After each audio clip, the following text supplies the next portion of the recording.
We appear to be live. Awesome. Hello and welcome to the late April Taurus season edition of Ask Me Astros. This is the broadcast where we are going to analyze an anonymous chart and go ahead and describe what we see to respond to a question that someone has submitted to us through AskMeAstros.com, AskMeAstros.com, which is where you can do that too. And we'll do this again next month, and maybe it'll be with your chart and your question. So hello, I am KristaLyn Sofia, and this is Vivi Henriette of Art of the Zodiac, and good morning. All right. And we already have people joining us. Hey, the real Alyssa, great to see you. Awesome. So we are diving into a chart today, an actual anonymous natal chart where someone submitted their question to our email, and we studied the chart individually and then came together. And the reason we're a little bit late today is because what was supposed to be a 10-minute discussion on our notes became a 20-minute discussion on not only what this person had asked, but theory and source texts and really great stuff that we will hopefully have plenty of time to bring back in so you guys can benefit from it as well. Yeah. Should we, yeah, it's a lot. I think I spent a lot of time theorizing about this chart for sure. Or the question rather, which do you have the question available? Do you want to hop in with that? Yeah, so the question on this chart was actually twofold. This person asked what we know and if we take into consideration aspect patterns on a chart, things like the kite and the yod. And I know there's a mystic rectangle and things like that. I think a book that I recommend is actually Getting to the Heart of Your Chart by Frank C. Clifford. It's one that I have where he discusses a little bit about aspect patterns. I want to also say, as people who focus on ancient astrology, that's not necessarily the thing that we specialize in with our source text that we rely most heavily upon. There are patterns in astrology using aspects in ancient astrology. Most of the time you'll find those being if you have a grand trine in a certain element. So you would have like a grand water trine or a grand fire trine. This is brought up in ancient astrology. I think occasionally the grand cross is just by saying like these planets all square each other, but they rely heavily on the more traditional aspects of the trine, opposition, square, sextile, and I would say conjunction, but those are conjunctions. So you don't really get a pattern out of those. So that's the difference between what we focus on and what the question asked. So it had a lot of, why do we believe what we believe and why do we work with what we work with as compared to these more modern theories? Go ahead, Vivi. Every time we talk about aspect theory, I just really want, because I was talking to a really brilliant, pretty good astrologer. I took back brilliant. They are brilliant. That was rude of me. I just used the word brilliant too much. A brilliant astrologer. And they didn't know the Thema Mundi. So I think that we need to give a shout out to the Thema Mundi really quick when we talk about aspects. So it's this idea that there is a birth chart of the universe, and embedded in this, we see where the traditional aspects of the sextile, square, trine, and opposition, right? We see this sort of where they're all sort of built in, or from where they unfold. Bad with words today. And so, yeah, I mean, that's pretty, like, the Thema Mundi is the reason I think is the reason I don't use other aspects, because why mess with perfection? But no shit, you do. The world is perfect. But also, I've been studying the Thema Mundi recently because the students in my Patreon student study tier are getting a brief breakdown of the Thema Mundi in, I believe, next week's lesson that I do each week for them. And so I shared the Thema Mundi, and we used it to understand the domicile, attribution, and association. The Thema Mundi is a really great, here's why we did it in the first place. Because at some point, this was given down, and I think it was Asclepius, but it sounds like Asclepius, but it's another kind of name. There were two people that were given the Thema Mundi, and they used it from there. And of course, this is like 5,000 years ago. So the benefit of this, even though that sounds like, well, that was channeled in just like everything else, why do you trust that? It's because we've studied it for 5,000 years. And those 5,000 years have shown some really positive results. A lot of the modern things, whether they are just theories that have been developed and are being analyzed or not, they have not had the same blessing of time and study and the same blessing of argument. One of my favorite things that we're going to bring up later is that astrologers have been arguing with each other for millennia about whether this works or not. And so you have these sort of apologetics in astrology of this works because of this, or twins can have a similar chart and be totally different because of this, and it doesn't disprove astrology. That is one of the astrological arguments that is just about as old as time. So we have a lot of the discourse that we get to support ourselves with and build on top of. Yeah, and one last piece on the theme of Monday. It's not just that it was something that was channeled in, that it is a framework that we could see, again, like as you mentioned, understanding domicile, right? Even like joys, aspects. Like it is this foundation which contains all of the foundational elements of Hellenistic astrology. And just to say, there's a wonderful, I believe she's Australian astrologer named Joy Usher, who wrote a book called The Tiny Universe, which teaches astrology all from the perspective of the Thema Mundi, and is like keep saying this. My friend Spencer Michaud turned me onto this book a few years ago, but is like the most slept on astrology book. It's absolutely brilliant. So I just want to like shout out to the Thema Mundi and Joy Usher as we get into these topics of planetary aspects. Feed Ginger the cat in Instagram is saying, I didn't know twins could have different astrology charts, and they're not going to be super different, but depending on how much time there is between the births, you could have a whole different rising sign. You could certainly have different releasing timing techniques that will come from that. Moon signs.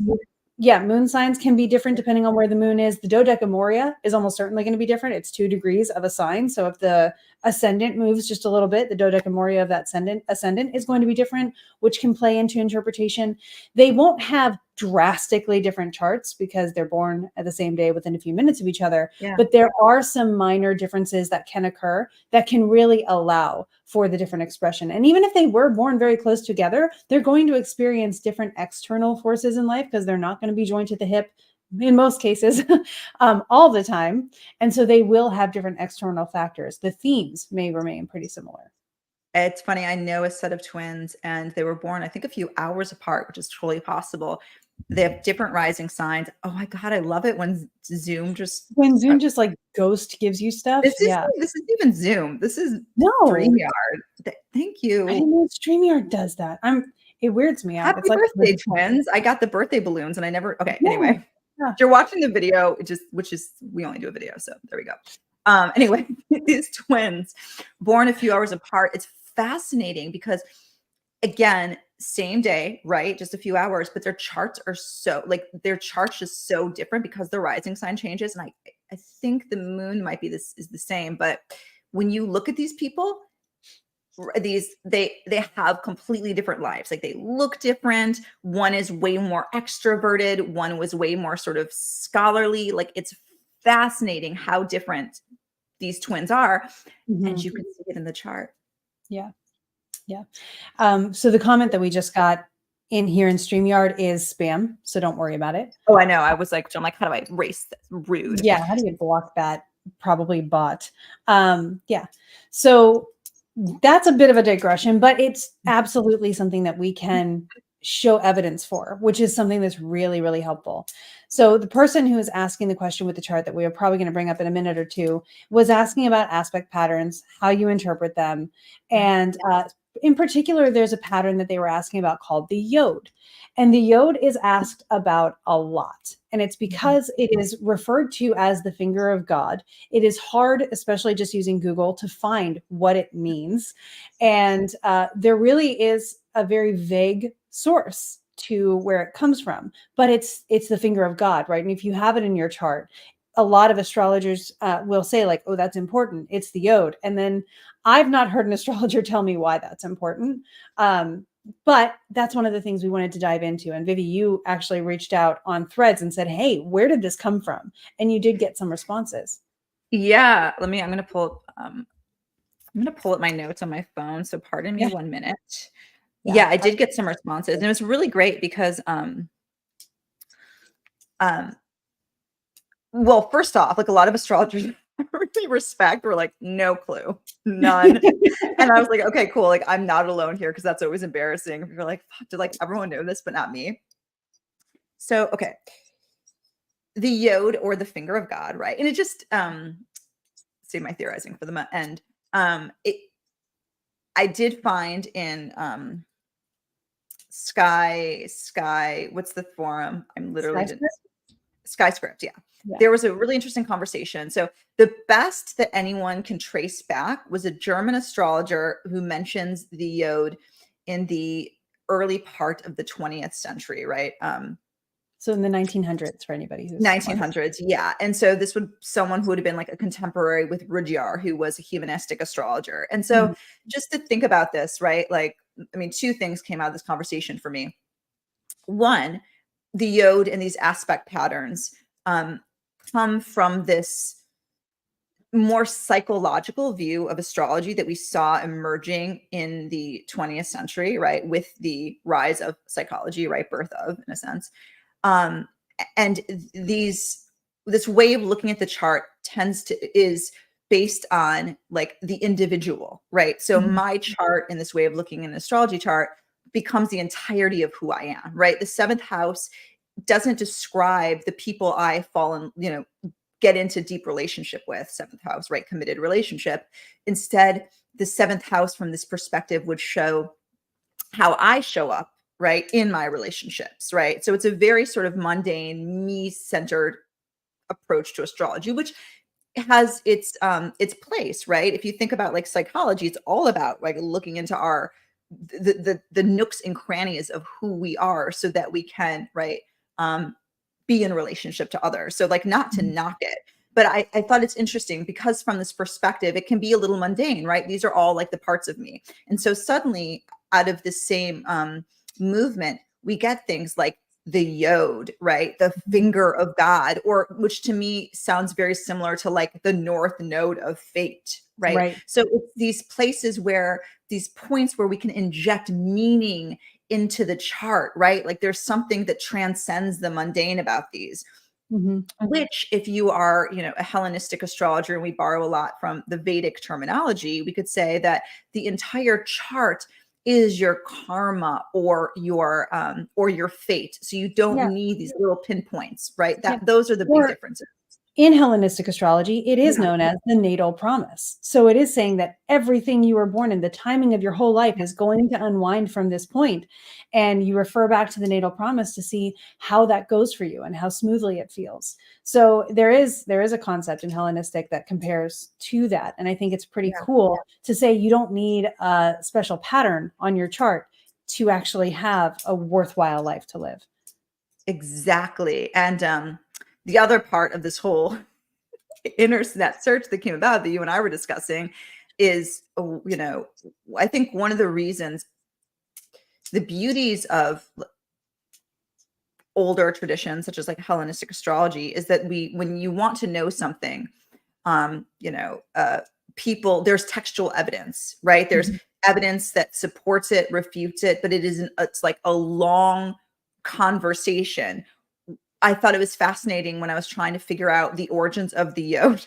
I kept getting people telling me it was the finger of God. And I'm like, Yeah. I get what it is, but like, where does it come from? And like, the best I could do was a reference to one astrologer in the 20th century, which just feels flimsy to me.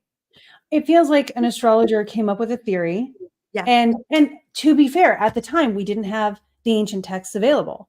So they were working with what they had at that time. Now we have more ancient texts available to go back and say, oh, here's the source of things. Oh, here's the source of things. I don't think that they could source a lot of what we would talk about in astrology in general in the 20th century Yeah. further back than William Lilly, which was the 1700s or 1600s. So it's fair that they were saying, well, if this works, then it stands to reason this might work too. And so we, as astrologers who have come into the passion of Yeah. astrology since the 90s, have the blessing of the inheritance of source texts. So I do want to point that out. However, now that we have it, I do think that there is still a nice little gap between the people who were passionate about astrology before we had the source text and now, where we're not actually trying to blend together and become a big family. I think that might be one of the things that we all have growth to do on, of like, how do we acknowledge where we came from and then take these theories, which are still really fascinating, and say, do they hold up and do they work and do we keep them? Or, do they speak to something that's really important? Because I think there's an argument for both. Absolutely. And then I will also maybe, I don't know, confuse, anger some people. And maybe I'm going to bring in Jeffrey Cornelius, whose book is The Moment of Astrology, who argues that astrology is a form of divination. And from that perspective, I think there's something to be said that if you are in consultation with someone and you are creating this sort of divinatory container, even if there is no like textual evidence for the yod, but if your practice, if you just always use the yod and your astrology, your mentors use the yod and this is a thing, it is absolutely possible to get meaning from that. And in the same way that, we've all had this experience again. Baby, I'm doing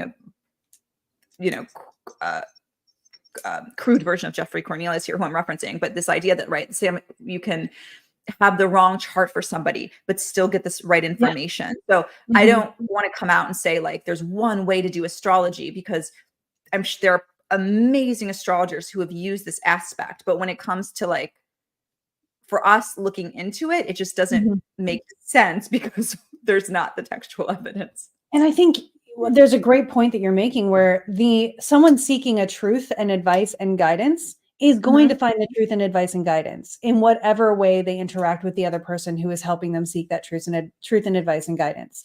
Someone studying the raw bones of astrology and the structures of it and where it comes from. And this may apply more to, again, fortune-based astrology and mundane, unequivocally just the fact rather than the, I'll call it the flair for fun, but the fact as compared to the advice. Astrologers weren't often giving advice to common people. They were giving advice to kings, or they were saying, hey, this is coming up, make your choices. Like, this is what's going to happen. Either put a fake king on the throne for a day until the eclipse is over, or risk destruction or whatever. They weren't therapists back then. And now we are taking more of a counseling role. And I think it's very important that we take that seriously. We are taking more of a divination role. I think a lot of divination practitioners are taking more of a counseling role. So that is something we have had to adapt to, because astrology is accessible to so many people now, which I think is beautiful. But the difference between studying the history of astrology and its particulars and giving advice to someone using astrology as a tool, I think that's one thing that we can differentiate. Absolutely. I want to, I'm debating. I was thinking, I have a really good Rudyard quote, Dane, your Rudyard. So if we think about that sort of humanistic moment, which, maybe, do you mind if I share it? Yes, please. I love they brought it up. And I just think it speaks to almost like just a different way, obviously a different way of looking at astrology. And I love this idea, what you said, that, astrology in these very practical reasons versus when we're seeking meaning for the soul, or what is my purpose in life, which is very different than put a fake king on the throne. Events do not happen to us. We happen to them. The individual meets the world. The world does not bother to go and meet him. If a brick falls upon the man's head as he walks along the street, it is the man's responsibility. He walked into the field of the brick's fall. He happened to the brick because he is a conscious individual, and the brick only a piece of universal nature. Man happens to nature. That reminds me, my professor for sociology when I was in college was like, if you left early for work and were late because of traffic, whose fault is it? And we were all like, traffic, I left early. And he's like, no, you could have left earlier. It's your fault. Dang. It sounds like Rudyard would agree. Somehow I know. I mean, there's so much there to unpack. But I was like, oh, on the surface, you're just kind of like, this is really fucked up. This feels a little bit of the like manifest harder. Like we could see the origins there. Right. But I also think there's another way to look at that, which actually could argue that, right? Like it's your fault in the fact that maybe we come into the world with fates, right? Even Mhm. if we're not conscious with them, right? Yeah. So part of me is like, I'm choosing to walk into the field of the brick, whether or not I'm conscious of it. That's my fate that's choosing that. Mhm. I just thought that was a really interesting quote to Yeah. chew on. Well, and I do like your thoughts on it too. The whole idea of like, did fate lead you into the bricks path? So it's not the bricks' fault that what happened to you. It was part of the fate. And what were your timing techniques saying that day? Yeah, and right, and that's the tricky thing about when we start talking about fate, right? It's like the things that you don't have control over, right? Like Mhm. I don't choose where I'm born, et cetera, et cetera. Yeah. So Well, and I also want to say to everybody watching, we both use divination tools even outside of astrology. I do a lot of folk magic practice. Vivi, you are excellent with tarot and a lot of magic things that I know that you work with as well. So we definitely walk both paths in this case. And one of the things that we like to do with astrology is take a little bit more of a scholarly approach, I guess you could say.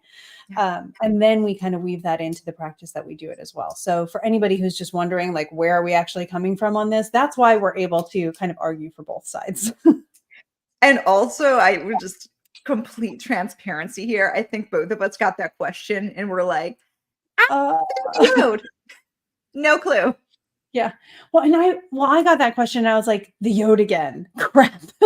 It keeps coming up. And I've had this question before in Patreon or, just in Q&As and lives. And it's just like, I don't have a good source and I haven't been able to make a good case for it yet because it also doesn't use aspects that I traditionally would bring into play and all these things. And I think it's probably a good time for us to bring up the chart and start going Yeah. through the second half of the question. But also in the case of this chart, the planets involved in what would potentially be the yod. And let me just bring up where I can actually like move around on here. Sorry if the window is changing a little bit. There we go. We're looking at, we think the moon is probably the apex of the node for this person. And so this person might be looking at Saturn and Uranus as being the base of the yod here.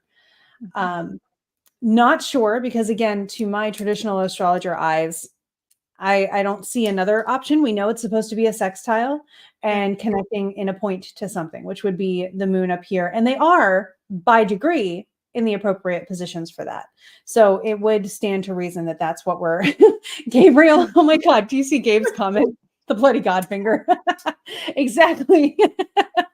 So that's what we think. Gabe, if you see what the person would be referring to as the yod, please let us know. We'll bring that in and apply it a little bit more. But so that is where we would be seeing this. And to this person's credit, if we're going to take the yod and say it has significance, it's a yod pointing toward their midheaven, toward their moon. So sure, there might be something going on there. Now, as to what the yod actually means, we have very vague definitions of that. So it's hard for me to say, oh, well, you have a yod here. It's pointing toward your moon. That's important. I can't say why, but it is. But Vivi, you had some context as to what yod, the word, actually comes from. And that might give us some opportunities to derive interpretation. Yeah, well, the yod is the finger of God and it's Hebrew. So I was like, oh, is there like Golden Dawn associations here with the sort of Kabbalistic movement? No clue.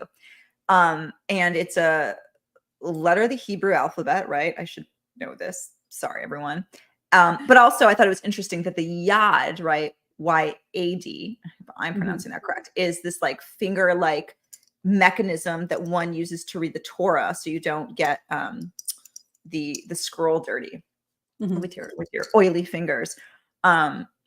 Yeah, again, but also that's just bringing in the layers of, I think there's something, we see a lot of this in the overlap between like 20th century astrology, where they bring in these like Kabbalistic bits of like the tree of life and just like Hebrew, and it's somehow like mystic. I have my thoughts about that. But it feels, and it's like, come on, like, how do you argue with something? You're like, the finger of God's pointing at it. You're like, fuck, I can't fuck with that.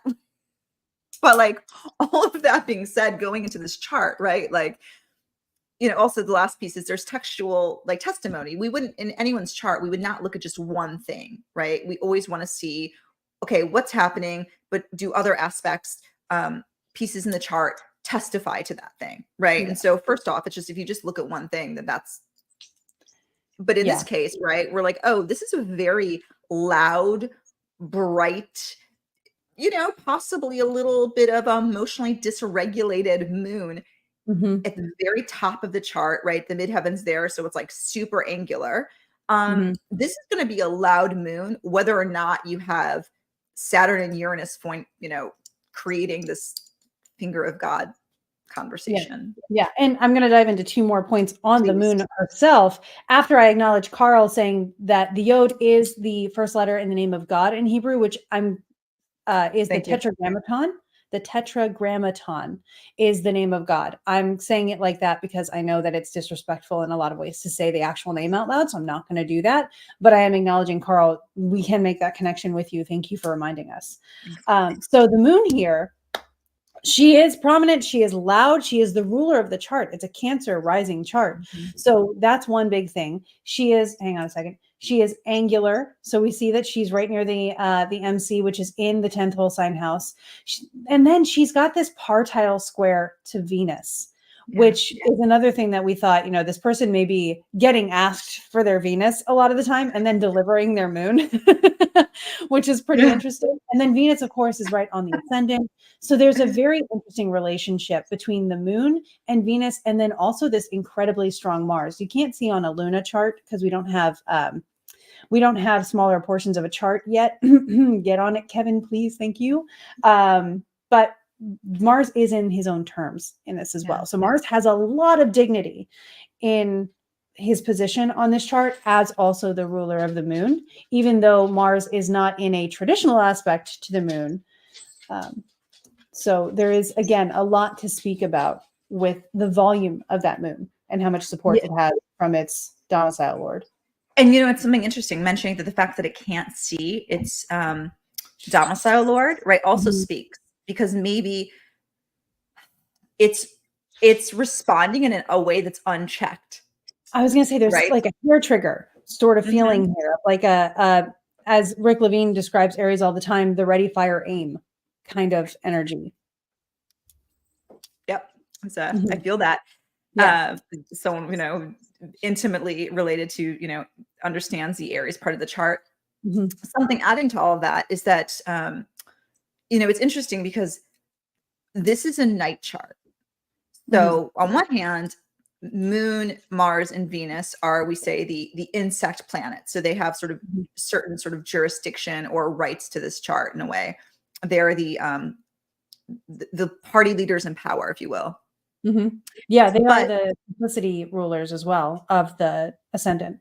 Yeah. Wow. But it's interesting to think that the moon, I'm referencing my latest class with Larry Arrington. So I'm putting this on you, Larry, if I'm remembering this wrong. But I think, or actually, Gabe, you could tell me. I think that the moon rejoices, wants to be the moon phase. The rejoicing moon phase for a night chart is waning, right? Or at the very least, we know that the moon wants to be at the opposite side of the chart. It wants to be sort of underground in a night chart, right? It doesn't want to be at the top of the chart.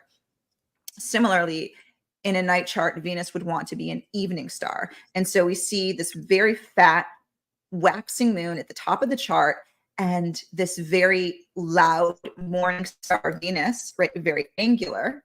Well, the moon is waning.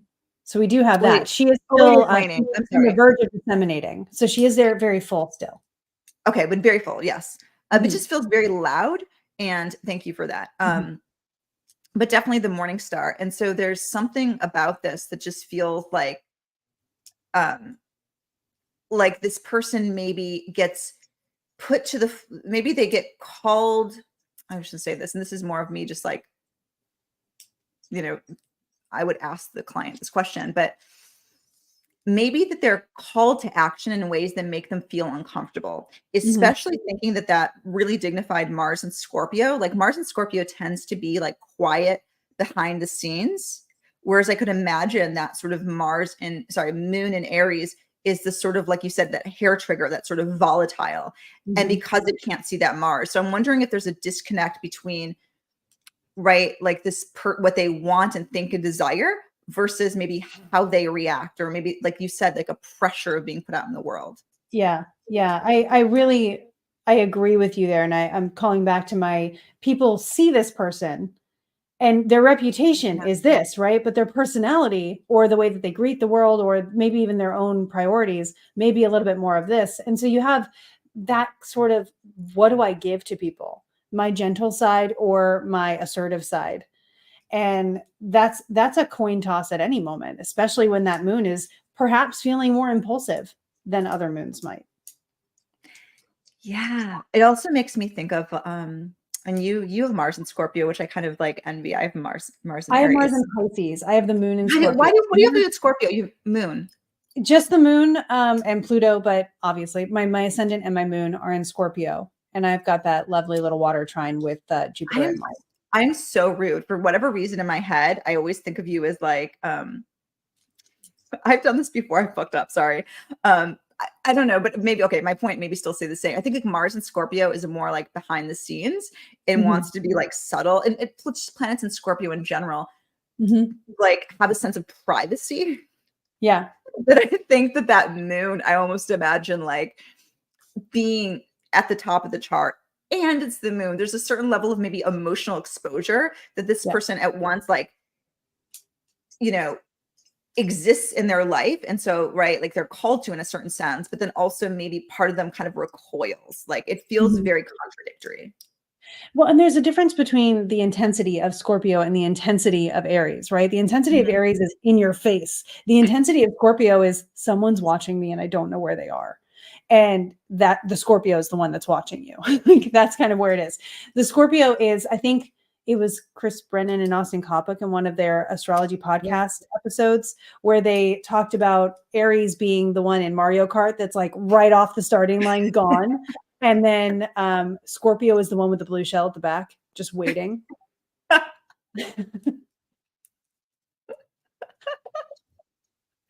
Yeah, I don't know, like totally. Do you see what I'm saying? Like, how do you think, like, just staring at that? I mean, that's Mars and supporting that Venus, but it also rules that moon, right? Do you get what I'm like saying about that, like inner contradiction? Is that like? Yeah. I mean, so my personal setup to Please. sort of relate to where you're probably pulling is my Venus is in Aries and she rules my sun. So my Venus is awfully wrecked, but all roads in my chart tend to lead back to Mars in Pisces. So when I look at the moon and Venus, it's just like this. I really want to do what you want me to do. Like I want to make sure that you feel loved and I want you to love me, but I can't help doing what I want either. And that's not always what you've asked me for. And so that's kind of what I would pull out of this chart. It's like, yes, I want to have a good relationship with you. No, I can't be anything other than myself. I hope both of those get along. And yeah. Yeah, I love that. And thinking about, right, I'm coming back to this idea of yod, right? Like fire is spirit, and fire can sometimes feel like when the fiery parts of us come to the fore. And maybe with your Venus, is this the part of you that like wants to rebel? That's like, this is the thing I need to do. So yeah, with my Venus, as I sit here as a non-binary ace, yes, I very much tend to be counterculture. Which is one way Gemini Brett expressed it to me once. And I really loved that because it doesn't make it wrong. It just means that it's not the norm. It's not what people generally have as their comfort zone. And so you go a little bit against that grain, and that rebelliousness is part of who you are. It may not be that you're rebelling just for the sake of rebelling. It's not quite maybe the Aquarian kind of rebellion.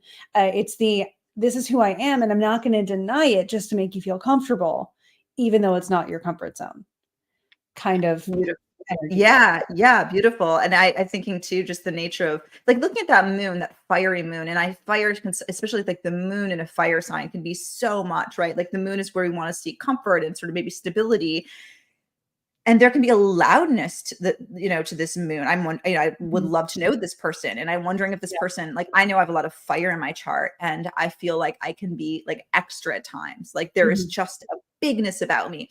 And I'm thinking about maybe the beauty of an idea of like the yod is it can look to, in this particular case, a part of a person's chart that can feel big, perhaps even volatile. And, they, and suddenly like say like, no, like, this is actually a special part of you. This is a faded part of you. And I think there could be a beauty to that. Also perhaps a danger, because we could get into like cult territory. But anyway. Yeah. Yeah. And I think, Gabe, thank you, by the way. I think this is a really great time to also draw in the secondary question this person had, because they use the word horror to describe their experience of Pluto finishing off their transit in this person's 7th house of Capricorn. And to our earlier point of testimony, yes, we acknowledge that there are these Pluto transits that were occurring, but we also think that there are some pretty traditional methods that speak to maybe even more of a personal affirmation to where this person was coming from, or validation. Did you want to start us off on that? Yeah, well, the opening transit, if you will, right? So this person wrote us a few days ago. So still coming out of this solar eclipse, right? At 19 degrees Aries, with Chiron, right? The wounded healer. I never use Chiron, but I feel Chiron feels very important to this eclipse, right? There is Chiron, but Chiron's really prominent in my chart. So I've made my life a case study of Chiron. So I keep an eye on it. I'm calling in Chiron for this solar eclipse, right? There was something sort of, I don't know, like it was right there. It was right there, right? And so, right, there's this the sun went out right on top of your moon, which is interesting, like to think about, right? Thinking about like the moon's exposure, or that moon, in a sense, I don't know, coming to the fore, right? So either way, we see this like eclipse cycle really hitting the angles of this chart. And not only is it the 10th and the 4th house, but this person also has their MC axis in the 4th and the 10th, which just feels like extra juicy. Yeah. Yeah. And one of the things that we were talking about earlier was the eclipses are known for their destruction, right? So they share a lot of the keywords and themes with Pluto. And this happened in a very Mars sign. And so what this person is going through right now, Pluto is right down here in the natal chart. But if I bring up the transit wheel, we've got Pluto right here currently at the 2nd degree of Aquarius, which is as far as Pluto's ever made it. But Pluto is about to stop and back up and go back into Aquarius, or into Capricorn one more time on May 2nd through, I believe it's like September, and then comes back into Aquarius in November, if I'm right. I can look at it here. So if we look at Pluto right now, we can see that the next direction changes on May 2nd. The next sign change is going to be September 1st, when Pluto goes back into Capricorn, and then we'll come back out again after going direct on October 11th. We'll come back into Aquarius on October 19th. This is my favorite part of Luna, just in general. But anyway, so that's the whole process of what Pluto is going through. And so this person who has this lovely Mars at 0 degrees Scorpio has been feeling this aspect. However, the Mars and Pluto keywords, again, can play very much into an eclipse that happens almost right on the same degree as your moon in an Aries or Martial sign. So we wonder if that cycle even of the Aries and Libra eclipses has been a part of this for this person. Yeah. And I'm thinking about, if we look at it, right, there's so much in this person, coming to the next aspect, right? There's so much in this person's chart. They have 4 planets in Virgo, which I think of Virgo being a sign, so different than Aries, right? Virgo is meticulous, is cautious. There's a certain sort of anxiety and like adherence to material reality that you don't necessarily get with Aries. And so thinking about that as like this person's like default in a sense, like there's so much there that maybe this person, even like, I think with Cancer rising, there's a certain sort of like slowness or thoughtfulness, of wanting to like engage on an emotional level. And I think that these eclipses could be extra jarring because they're pointing at that moon, who, like, if we think about the moon as maybe the way we do things on the everyday, there's a part of this person again that maybe speaks to something that's slower, more integrated, but then when their moon wants, their moon just goes off.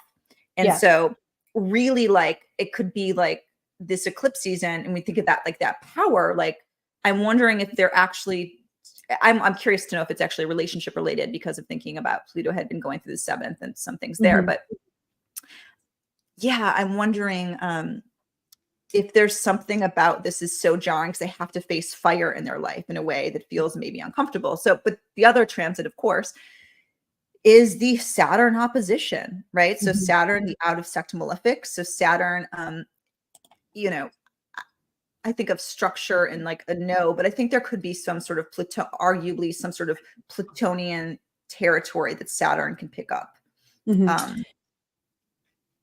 Yeah. And I mean, even when I clicked up here, we noticed that Saturn pretty much by the degree is up opposing their natal Jupiter, and Jupiter would want for a little bit more abundant kind of resources, not the like, here's your portion kind of Virgoan energy, but also is going through that Saturn opposition from Pisces and Virgo. So that can also feel quite restricting and quite like a restructure, or else, oh, you thought you liked this fancy vase, well, it's gone, you need a new one now. It was like a knockoff, so it doesn't get to stick around, whatever. So there is a lot of that same energy that may have also felt like what you would expect Pluto to be doing, transiting a sign. The reason I like being able to draw this to cycle that's a little bit more traditional is because Pluto was near the descendant for a while, but that would have been years ago. And so the later half of Pluto being in Capricorn, yes, there's this evolution that probably occurred the entire time, but it wasn't really interacting personally with many of the things, unless we talk about a trine with Saturn, which I kind of wouldn't bring in because that's not as challenging, right? So it makes more sense to me to attribute the challenge or the horrors of Pluto and Capricorn to this Saturn opposition that has been going on. As the same, the Pluto has also been happening. I think Saturn is a little bit more responsible for this. Totally. And just to like Saturn, they've been in for the last 2 years. Saturn has been the perfected ruler. So maybe another reason that Saturn feels like extra loud. 7th house has been active. Yeah, and then it rules the 7th house, right? So it's ruling, it has jurisdiction over an angle, and usually when one angle gets hit, they all get hit, right? Like, you get in a fight with your partner, it can affect where you live, your self-esteem, how people see you, right? So, not to be taken lightly. So yeah, the Saturn, and also too, like the Saturn return is, especially maybe in a night chart where it can be a little more difficult. The Saturn return, Saturn is, Saturn. Yeah, I was talking about but it's story that we always relate back to is the Saturn return, which for many people can feel like a Plutonian crisis, right? That Saturn return, 29, 30. What does coming into adulthood mean? It could be anything from like, losing a job to losing a parent to like, I'm not actually setting anything on this chart right now, so don't think that, but like, those crisis moments. And so then the square and the opposition somehow generally tend to like come back to that story. So that alone can be a very difficult, trying transit. Well, in Saturn, let's just go very traditional here in mythological and realize that Saturn does signify endings and death in some ways. And that Pluto is also attributed with forms of death, death and regeneration, death and birth, death and creation, that kind of thing. But they do speak to similar themes again in that sense. And you know what I love? I love that this transiting Saturn is in the 9th house, the house of God. And here this person is, right? It almost feels like a little bit like subliminal. Like, where is this yod? Where is God in my chart, right? Where is the finger of God pointing? And suddenly it's like, of course, like Saturn is transiting, making this opposition to like everything in the 3rd house. And maybe there is this crisis of meaning. Maybe that's part of the story. And the last thing I want to point out that we don't see on the chart here is that in the solar return chart, if I remove the transits, Yes, I said remove this. Don't tell me what that is. Just do it. There we go. If we look at the solar return chart for this person's last year, the moon was also in the perfected eighth house of Aquarius. So the personal stuff ends up there too. But if we also look at this person's secondary progressions, and I actually can just bring that up here. The moon is currently in fall in Scorpio. And by the end of the year, we'll move into Sagittarius right alongside Mars. So we have that moon Mars signature showing up again in this person's life. The moon being without her resources, feeling restricted, feeling unseen.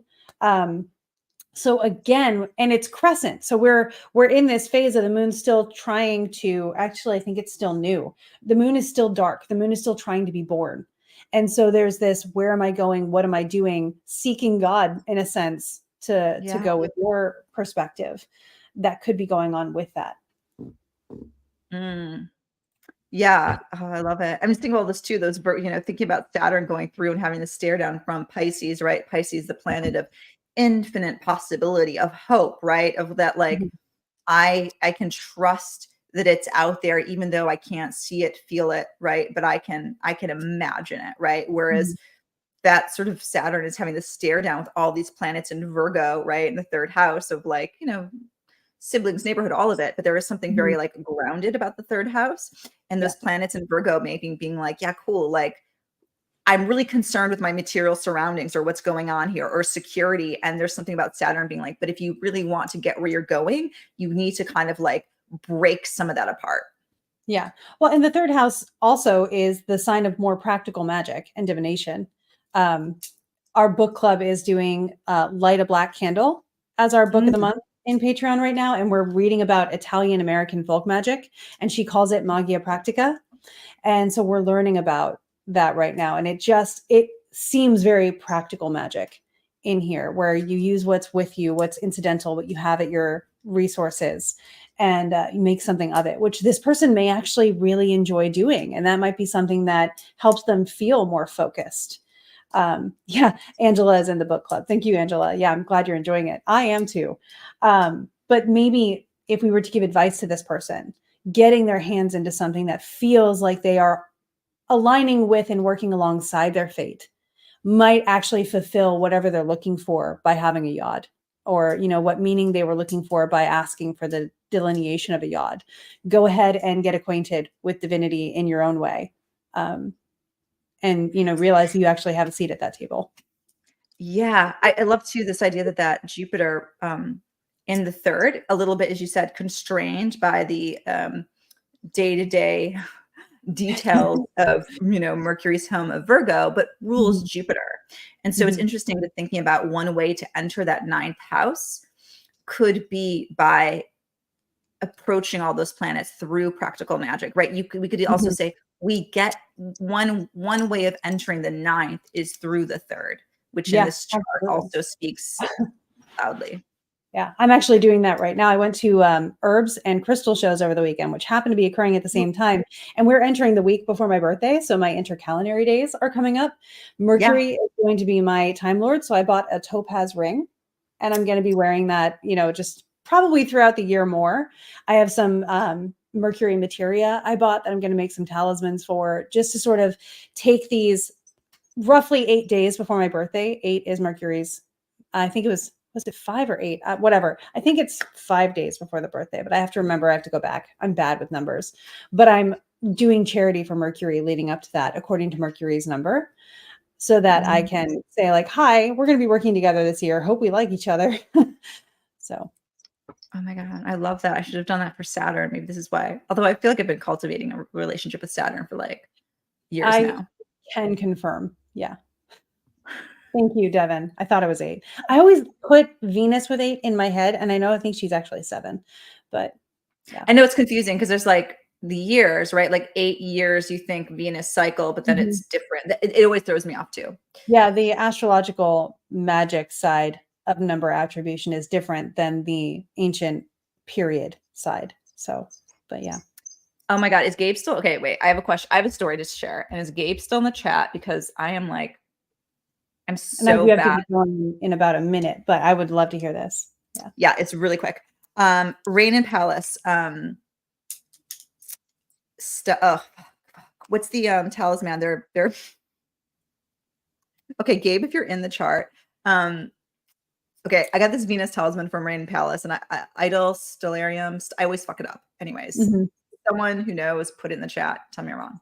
Anyway, I just started wearing this Venus talisman, and I was at a conference over the weekend, and there was this person who just like gave this really amazing like speech, just impromptu in the Q&A series. Anyways, I went up to this person, which I never do, and I was like, hey, like, really, really like great that, you know, it was awesome. You're really inspiring. And so they came up to me afterwards and they were like, oh, like, you know, tell me something about yourself. I'm like, anything? I'm like, yeah, well, I'm an astrologer. And they were like, oh, I'm like a priestess of Aphrodite. Nice. No, but they were looking at my necklace. They're like, nice necklace. What does that mean? I was like, oh, it's a Venus talisman. That's when they told me. And I was like, oh, I love just this like quirky story of like talismans attracting people of that planet. Yeah, that's perfect. Anyway, Cool. that's my story. Yeah. And we have to go. You're off but next to week. the owner of this chart, there's going to be an email that I already have drafted. I just have to click send on, that you will get a code for a free astrological consultation with each of us individually. So you'll be able to go over this chart and anything that you loved or anything that you want more context on with each of us. That email will be coming to you soon. And Vivi, how can we spend more time with you? Art of the Zodiac on Substack is the best place. That's where I release my interviews, podcast, writing. Vivi Henriette on Instagram. So follow, do all the things. I have a Patreon too, as you do. Yep. Yeah. I'm at KristaLyn Sofia on Instagram and TikTok and all that stuff. But my Patreon is Modern School of Ancient Wisdom, where we have a book club, where we have astrology lessons and folk magic lessons and, you know, elections and things. I have so much fun in there. So if you want to learn with us and contribute to our conversations, which are incredible with amazing people, that's where to find us. Fantastic. Yeah. And I'm going to see who I can rope in next Monday because you're out of town. You're in Italy. So have a gorgeous trip. I'm looking at you, Gabe. Okay. Bye, everyone. Bye, guys.